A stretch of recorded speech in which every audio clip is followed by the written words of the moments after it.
G'day everybody, Simon here, Explosive Action. We're going to do an unboxing video. I don't remember what's in here, but it's all Blu-rays, and I've got my box cutter, so let's get into it. So the other week it was my birthday, and as is tradition with my family on my birthday, I got a little bit of birthday money, and I sunk it all into this box. I made an order with a local DVD and Blu-ray and 4K importer called DeadEndDVD. They are based down in Melbourne. I'm up here in Sydney, but they ship anywhere, which is fantastic for me. Really good online store. I love dealing with them. They get great stock from all the major sort of boutique labels, US, UK labels. They often get them in sometimes even earlier than the release date, sometimes on the release date, always very close to it. The prices are particularly good. Even with this awful exchange rate we are experiencing at this point in time, they keep it pretty reasonable. And the shipping is unlimited. So, you know, one Blu-ray or 13, as we have in this box, it's all the same thing. So, yeah, we're going to dig into it. I've got the box cutter. Well, in fact, I've already cut the box, so that's as far as we've got. Here's the gigantic box of items. You can see I've blotted out my address. You will also see it's Express Post, which is the Australia Post Service, to get me something within one day. They failed, and it sat in a warehouse over a weekend, so typical from Australia Post. Now, got some packing material in here. Lovely, get rid of that. And I can see we've got two separate bundles in bubble wrap, which is why I thought I might need this. So, pardon me a moment. And the first pile is free, so let's take a look at what we have here. All right, so we got the new ones from Film Masters. So this is a relatively new label out of the States. And this one here is their Beast from Haunted Cave and Ski Troop Attack double feature. I haven't got anything from these guys. Well, now I do. But yeah, I'm keen to check out what this label is like. They're doing pretty much all old sort of 50s science fiction kind of films at the moment and doing new transfers on them. Small label. And yeah, we got on here, get ready for a crash course in Corman.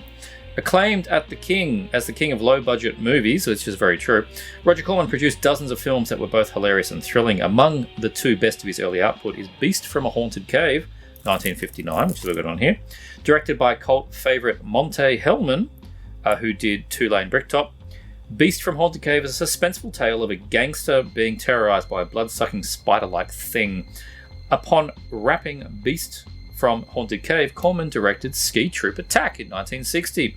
This World War II drama used the same South Dakota locations and much of the same cast and crew for Corman, which is, yeah, very economical. So yeah, very cool. We get two separate discs. Weighs a ton, actually. We might crack these open as we go through them. Disc 1's Beast from Haunted Cave, presented in theatrical 65-minute format, extended 72-minute TV version, 35mm restored theatrical trailer, commentaries, and disc 2 we have, they listed as a bonus HD print of Ski Troop Attack, and that one's in 4:3, so I guess one's widescreen, one's not. Who knows if that's how it was shot? That they've listed it as a bonus. Perhaps that means it's sort of like a lesser source material, but still it's in HD. And like, it's a 1960 black and white Corman. I mean, what do I actually need? Commentary on that, and Hollywood Intruders, the film group story, part 1, a Ballyhoo Motion Pictures documentary. Interesting. And a 2023 Ski Troop Attack trailer recut from restored elements. So that's what we get on here. I'm going to put this pile back in here. You can work through them. And take a look inside as I dispose plastic all over my floor. It's going to be fun to clean up. And yeah, push all this back here. We're just doing this rough today. There's the disc again. Yeah, right. So you get, that's the weight. This has got a serious book in it. Beast from Haunted Cave Special Edition. Big weight to this. Corman Goes to War. Yeah, this looks really interesting. Good stuff. Cool. That's what weighs that down. And yeah, we get the films on 2 discs. So appreciate that they didn't jam this onto 1 disc. Very, very nice Beast from Haunted Cave and Ski Troop Attack. It's the first one. Next up, we have, also from Film Masters, I think this one might have come out first, The Giant Gila Monster, and Killer Shrews as the second film in a restored HD print. Killer Shrews I've only seen on, I think I had an old, like, Payless local public domain DVD or something. Really a crappy old print. Giant Gila Monster I've never seen. Let's read on the back here. Monsters and rock and roll. What more could you want? Well, you know. The classic era of drive-in schlock was near at its end in 1959, but there was still time for the Giant Gila Monster and Killer Shrews, a pair of no-budget howlers from producer Gordon McLendon. The Giant Gila Monster, a lizard takes a small town. If that's not enough for you, there are plenty of cool cars, some ersatz rock and roll sung by the movie star Don Sullivan, the monster of Piedras Blancas, and the Killer Shrews stars James Best from The Dukes of Hazzard, there you go, as a riverboat pilot stuck on an island where the shrews are the size of German shepherds, and I think they might have actually just used them and painted them up. These two features were originally released as a double bill. Trust us, they belong together. That's really cool. So Giant Gila Monster is in 185:1, and it also has TV format, so they have two options there. 35mm trailer that's restored, a commentary, archival interview with Don Sullivan. This too, Killer Shrews, is got both the same in widescreen and TV format. Ray Kellogg, an unsung master, ballyhoo motion pictures documentary, a collection of original radio spots, and a commentary. So, very nice again. And by the weight, I think we have another thick book in here. So, this label is off to a cracking start. I'm not sure if there's more than 2 releases so far. There we go. So there's Killer Shrews on its own disc, and the big book is Gila Monster. And yeah, we get the heavy set book again. It's got some essays, some photos, lobby cards, nice poster. So yeah, really, really cool. Glad to get more of this stuff. I love these 50s sci-fi horror films. They are good fun. Here you go, Giant Gila Monster and the Killer Shrews. Next up we have, oh yeah, there's some sleaze in this box. I forgot about that. Jess Franco's The Sexual Story of O. Ooh. Looks like it's had a price sticker on the front. Interesting. Yeah, new-ish, I think. Probably very new. Severin release. I kind of lost track with some of their, it's 2023, with some of their Franco. They're just smashing them out. There are so many Francos coming from Severin. The Sexual Story of O. A breathtaking erotic nightmare. Beautiful film about ugly events superior to most of Franco's 80s sexathons. Well, I'll be the judge of that. It certainly looks grubby on the back, but it's 80s grubby rather than his 70s grubby. A crew of 3, a cast of 5, minimal budget from Golden Films International, which is spelt with a C in it. Is that intentional? Writer-director Jess Franco combined elements of his own Countess Perverse, that's on Mondo Macabro, and Eugene, I think that was on Blue Underground, with the extremes of Desaad for a startling tale of aristocratic depravity. Vacationing nymphette Alicia Principal of Night of a Thousand Desires is seduced by an amoral couple. She'll be sold into a nightmare of desire, degeneracy, and a climax of carnal torment. Remains one of the most disturbing sequences in Uncle Jess's entire 80s oeuvre. Disturbing and Uncle Jess, amazing. And I love that this sounds like a Godfrey Ho film. He's got Countess Perverse, Eugene, probably shot some more scenes, stuck them together. Hooray! Amazing. Yeah, there we go. Beautifully decadent dream of corruption, says Sex, Gore, and Mutants. I don't know that site, but I think I should. In HD with new features, just a few. We've got Sexual Story of Franco, interview with Stephen Thrower. He loves his Franco. There is, in fact, I think it's on some of these discs, and a friend sent me a link yesterday on Tubi, which is where I'm going to have to see because I don't have the specific discs. Stephen Thrower did a documentary for Severin that they split over 2 Blu-rays, and that you can see on Tubi. That is sort of The Land of Franco. Oh, here we go. The Land of Franco Part 8. So they've cut it down a bit, I guess. Right. Interesting. They must just be carving it up per Franco release. I didn't realize it was cut up that many times. But on Tubi, they've got the whole thing. It's like an hour and a half or 2 hours long of just the locations of Franco films and Stephen going there now and talking about it. So I need to watch that. But I'll see what it is on here, the part 8, if it's sort of like a 15-minute excerpt or something.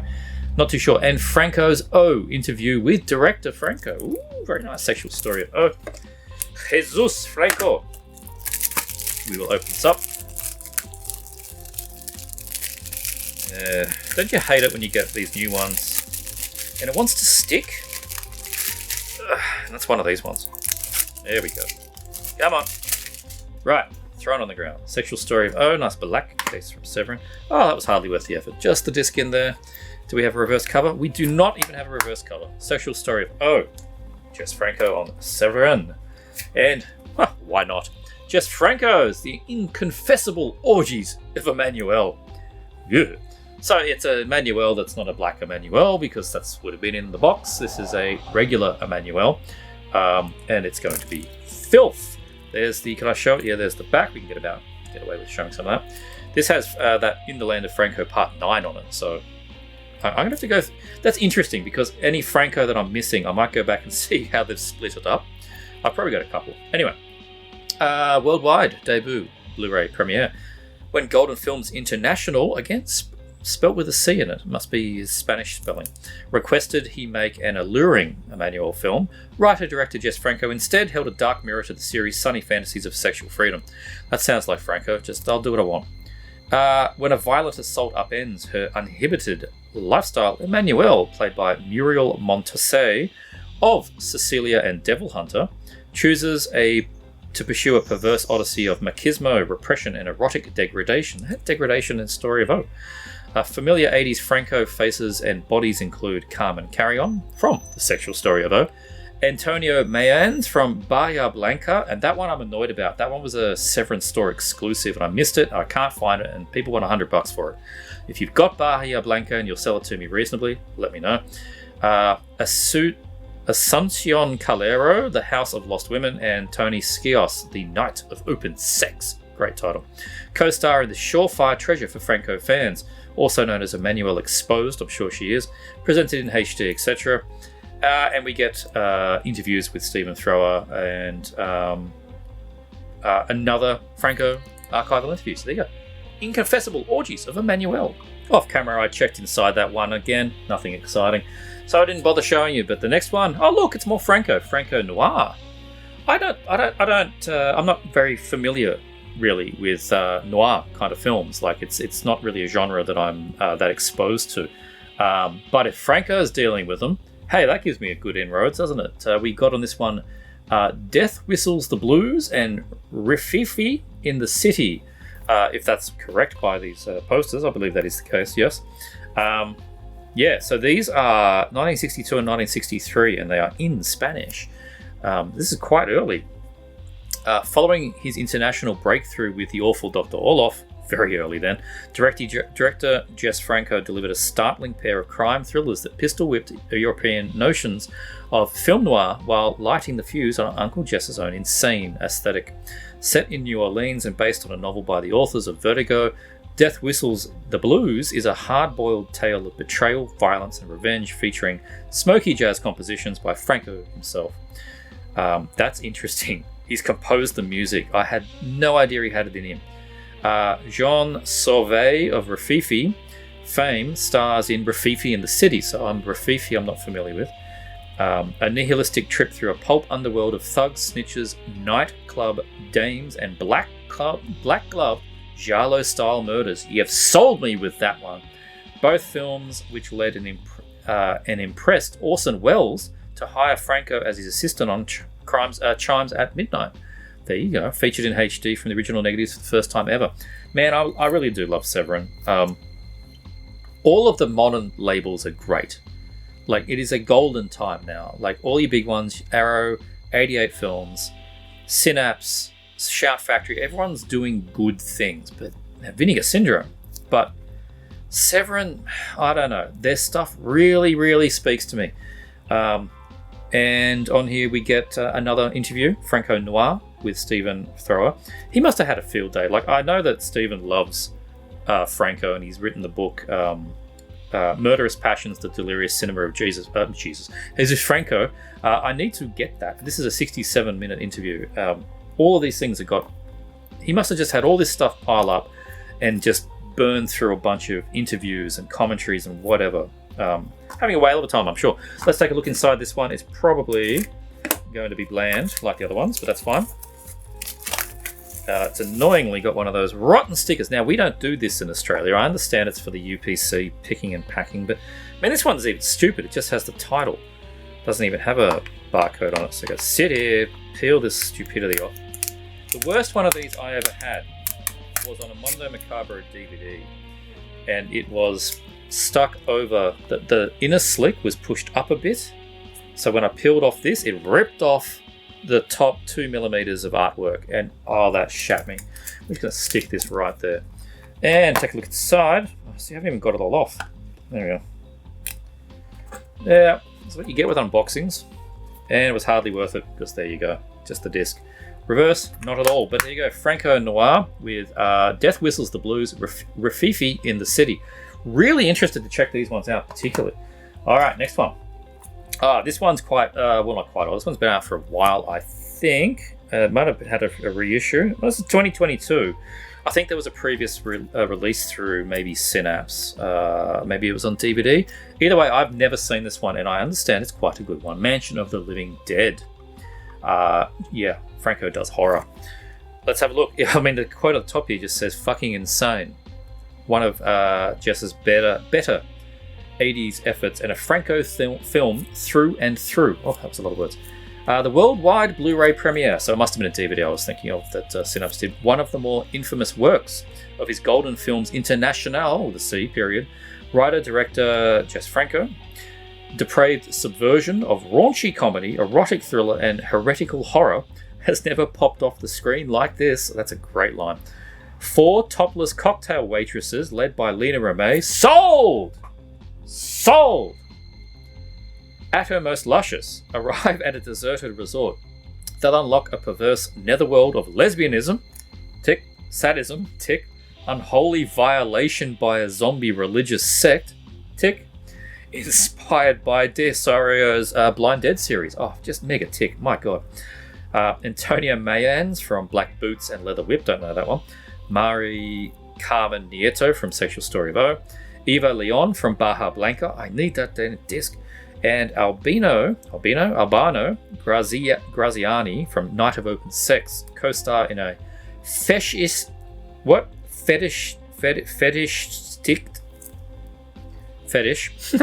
feast, essential for the Franco Files collection. Oh, absolutely. I'm excited for this one. Yet another Jess Franco heretic interview with Stephen Thrower. And the mansion that Jess built interview with director Jess Franco and star Lena Romay.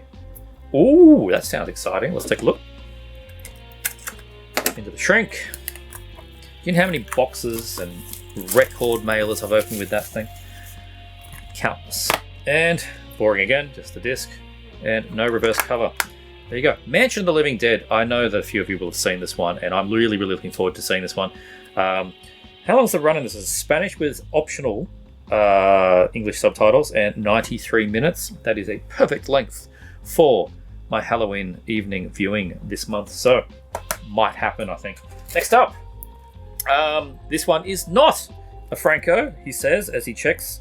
And it's not, but yeah. This one I initially skipped over because I just didn't read enough about it, and I really should have gone, hang on, this is Severin. It's not going to be what you think it is. This is Journey to the Center of the Earth. I'm like, I've got that. I've had that for years. Everyone knows that movie. Not that one. This one's directed by the director of Pieces. Yes, but it's in the Severin Kids line, which I love the image because it's sort of like a pig-tailed little girl, but she's given the evil eye, looking over the logo. Brilliant. Journey to the Center of the Earth. Oh man, so let's read from the back here. Continuing an illustrious tradition that began in the earliest days of cinema, Joan Piquer Simon, the writer-director of Pieces and Extraterrestrial Visitors, that one looked goofy as, and Severin Kids now bring one of Jules Verne's greatest works to Blu-ray. Kenneth More of A Night to Remember and Scrooge stars as the leader of a 19th century expedition to the Earth's core that will reveal primordial wonders, prehistoric monsters, and a subterranean civilization that may convey the greatest discovery at all. Frank Brana from Slugs, great movie, and Jack Taylor from Franco's Count Dracula. There's a connection. Got to get Franco in here somehow. Co-star in the enchanting film that provides genuine entertainment, says Cinema Retro. Also known as Where Time Began, scanned in 4K from the OCN, first time ever. Special features, movies where his life interview with Isabelle Piquer, Joan Piquer Simon's daughter. Reckless and Fearless interview with star Yvonne Sentis. A Tale of Fabulous Fantasy interview with co-writer Carlos Puerto, and a trailer. It looks good, but man, come on. Director's pieces. It's not going to be like your standard Journey to the Center of the Earth. But it is on kids, so, you know, I'm not expecting a mountain of gore or anything. Come on. Come on. Oh. Scene missing. Scene missing. There we go. Who invented shrink wrap? Go to hell. Alright, and after all of that, we get nothing. Just the image. Oh! It's reversible! We're going to reverse it, though I do actually quite like the custom art on this one. Let's take a look at this. This looks good. Line it up. Almost. That's quite good too. Journey to the Center of the Earth. Oh, both of them are quite good. That's the original poster.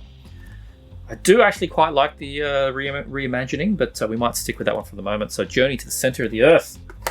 That is the first pile done. So let's cut into the next box. Into the next one, let's have a look. More bubble wrap, and let's rapidly do it.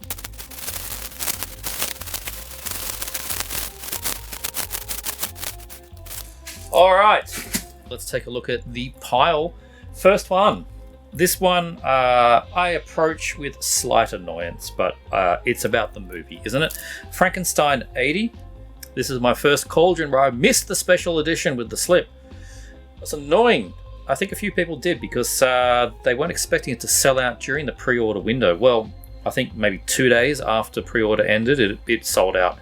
And it's Frankenstein 80. Like, that's the one that I don't know. But it's only a slip and a book or something, so, you know, it's fine. The movie is what I wanted, and I'm probably ever going to regret that. But anyway, Frankenstein 80. We read from the back.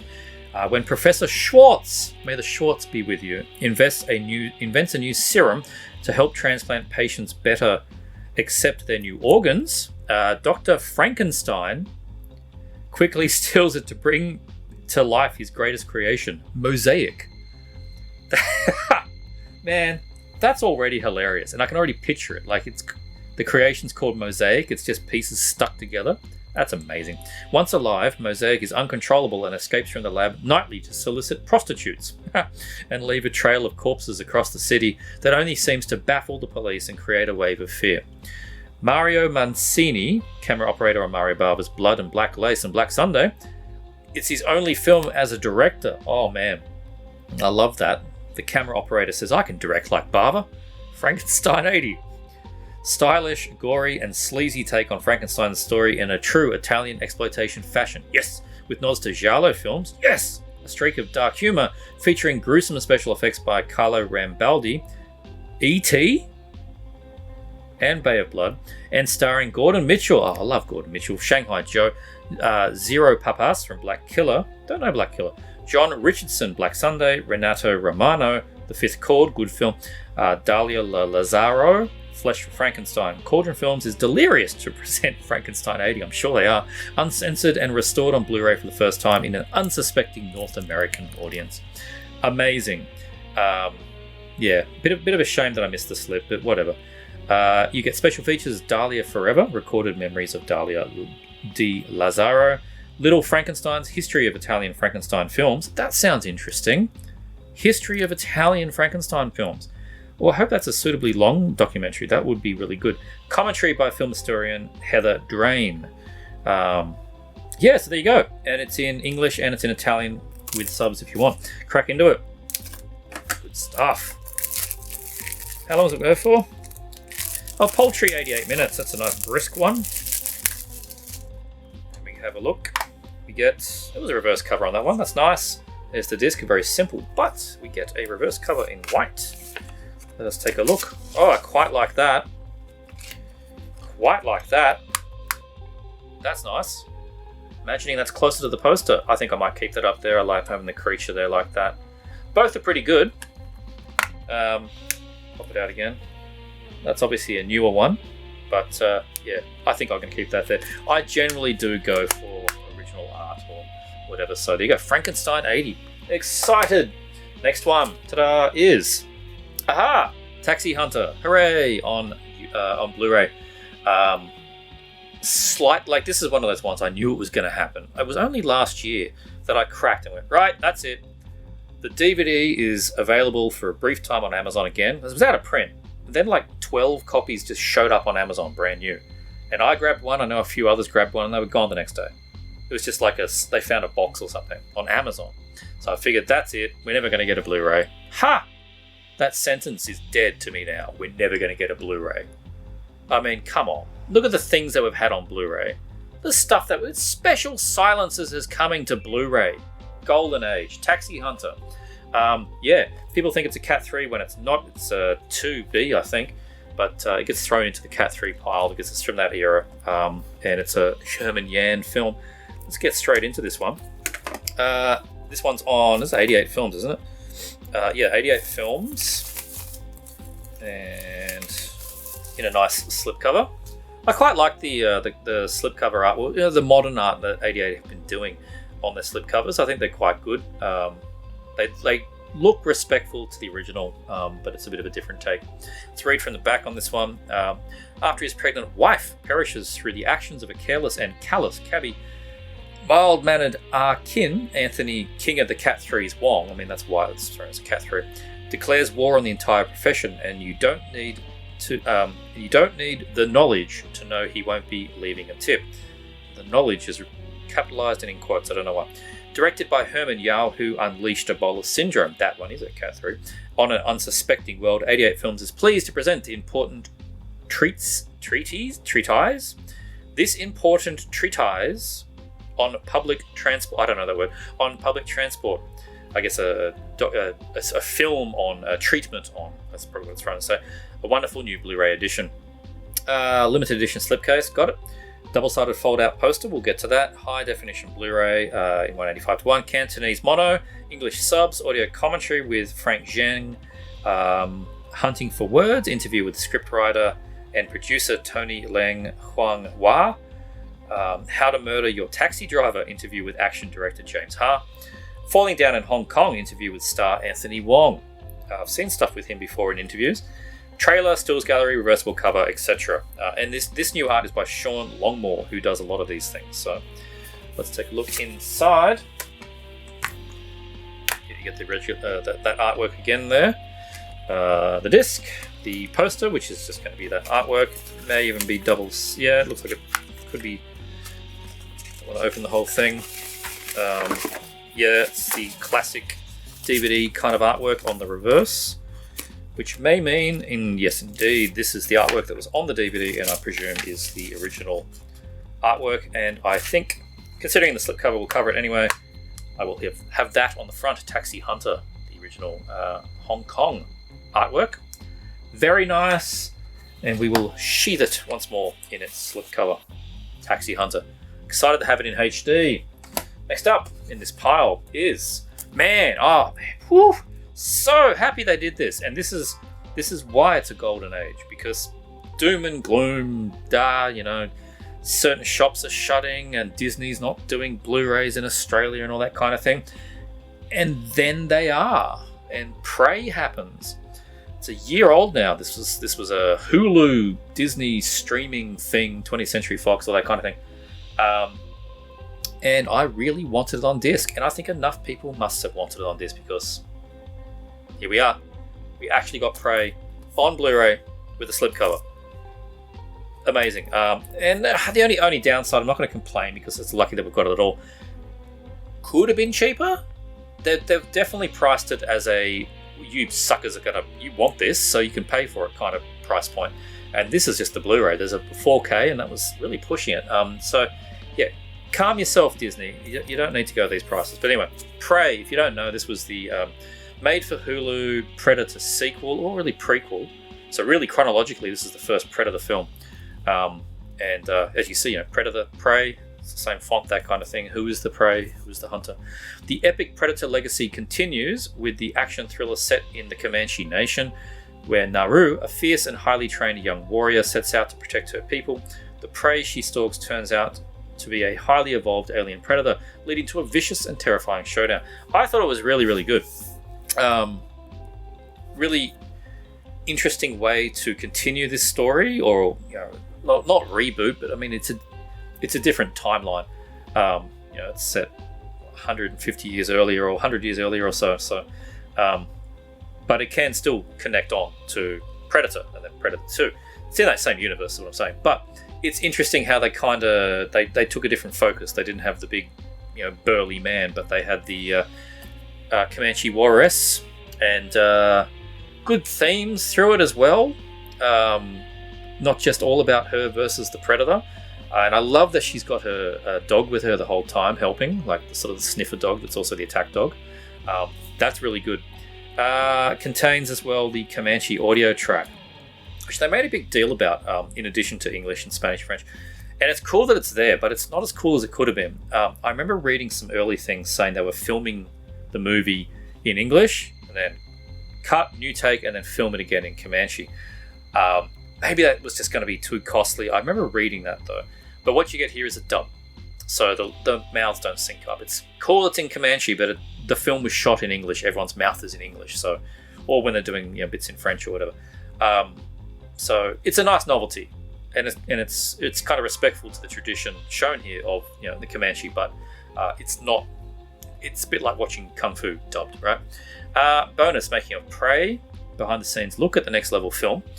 Prey FYC panel with cast and crew, deleted scenes and alternate opening. Deleted scenes, interesting. Audio commentary with director Dan Trachtenberg, actor Amber Mid-Thunder, director of photography Jeff Cutter, and film editor Angela Catanzaro. Take a look inside. Let's look down. Same artwork. It's the same artwork. Crack into it. I do not imagine there'll be a reverse, because it's a major company and they don't do such things. So it's probably just going to be pretty standard stuff inside. And of course it is. Well, there is something else here to see. There's your Prey disc. It looks like there's a mecha toy for the Prey Predator. That's neat. There's a few different options there. Quite like that. Anyway, Prey. I'm just stoked to actually have a release of this, and more of this, please. Disney / Fox / Hulu / whatever you are. Streaming sucks. I want to own stuff. Next up. All right, we got a Vinegar Syndrome, Ghost Nursing. Keen to check this one out for sure. Don't know much about this one. It just kind of sung to me, and it looks messed up in that Hong Kong horror kind of way. Amazing. Great artwork. Again, this is obviously the modern artwork on the slip. Nice, even the spines are nice, I like that. So let's decant the slip, have a look inside and read from the back. It's the same artwork again. And we shall read from the back. Ghost Nursing. Jackie is having a bad luck with her life in Hong Kong as she travels to Thailand, believing that a change of scenery will do her well. Shortly after arriving, she learns from a mystic known as the God of Gold that if she agrees to nurse, it's in inverted commas, a ghost child, her fortunes will change for better. Deciding that anything is worth trying, she sets up the required altar, begins to feed the ghost drops of her own blood. The protective young spirit helps turn her life around, but when she becomes distracted by a new boyfriend and forgets to feed the ghost, all hell breaks loose, leading the ghost to fight off an academic studying the occult and possess Jackie's boyfriend, thus setting into effect an increasingly violent chain reaction. Well, that sounds amazing. The grand tradition of Hong Kong black magic movies, director Wilson Tong's Ghost Nursing gleefully indulges in all the genre's most beloved tropes. Women in supernatural distress, rampaging ghosts, mystical black magic rituals and bodily possession, Taoist sorcerer monks, a botched exorcism, and plentiful of graphic, gruesome horror, replete with squirming bugs, scalp mutilation, and gushing bodily fluids. Sold! Just sold.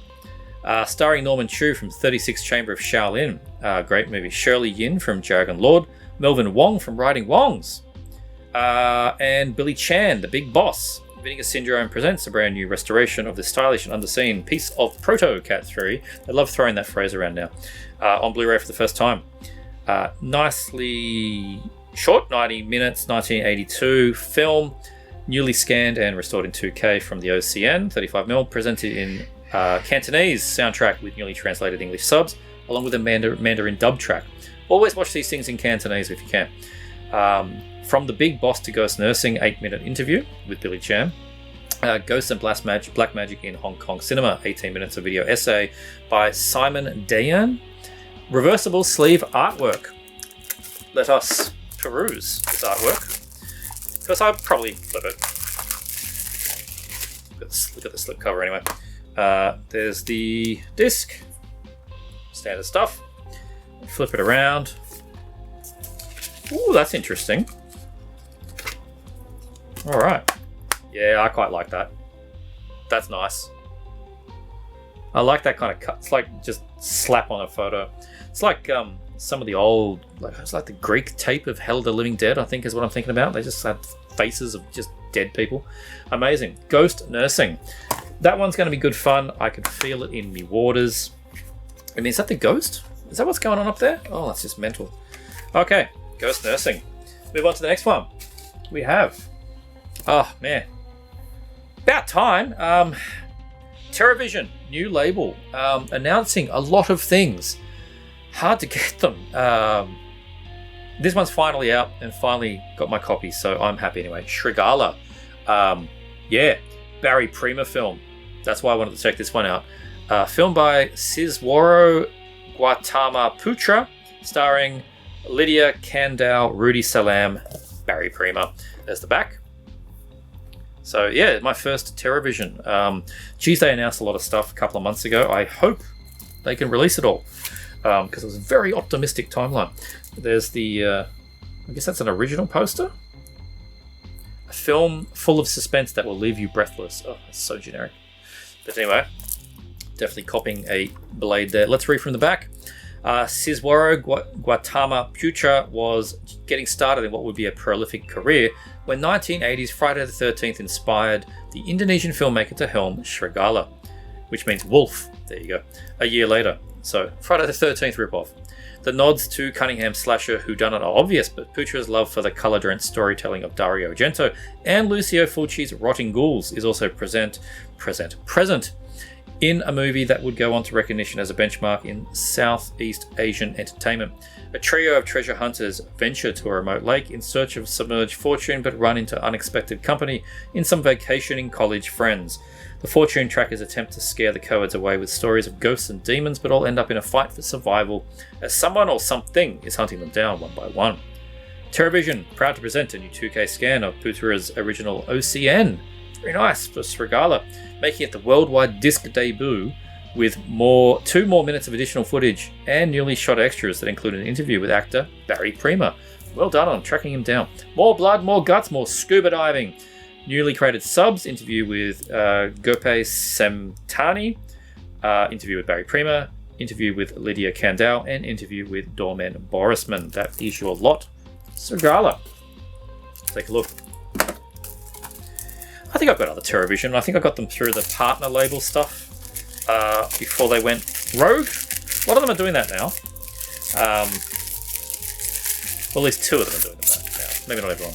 I hope Deaf Crocodile don't, because I like how I just get their stuff as partner. There you go, Srigala.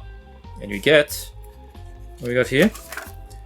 TerraVision new releases. So they do soundtracks as well as films. So they're all soundtracks, I think, there. There's an Elves soundtrack.